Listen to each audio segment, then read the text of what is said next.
чесала. Ой, Що, давай поцілувала? ой, чакай, хотела я сказать, новость у вёске ёсць. Ты кажи, скорей мне расскажи, кто у подае принес?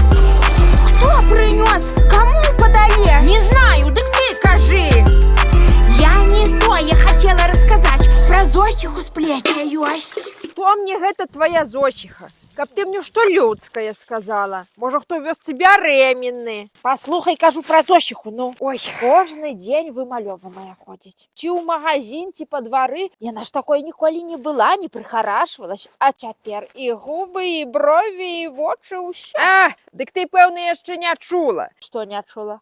Яна ж ездзіла ў Мінск у студыю перманенту барышні і зрабіла сабе і губы, і брові, і ходзіць цяпер гэткая пекная. Дык зараз жа ж там яшчэ і розыгрыш праходзіць. Разыгрываюць перманент любой зоны. І выйграць лёгка. Проста падпісацца на барышань і паставіць плюс пад гэтым відео. І ўсё. Слухай, добры розыгрыш. Ну, але вот, слухай, я думаю, але ж для каго-то яна зрабіла сабе гэты перманент? Можа, дзе ў яе хто і паявіўся? Ну такі я ж думаю, чаго б яна так прыхарашвацца стала. Ну, Слухай, дык можа Зосіха наша і бярэменная? А што ты думаеш, ніхто ж не правяраў, можа, дзе і бярэменная? глянь ты, слухай. Трэба пытацца ў Марышкі. Марышка! Марышка! Ці чула ты? Зосіха ж бярэменная! Я говорю.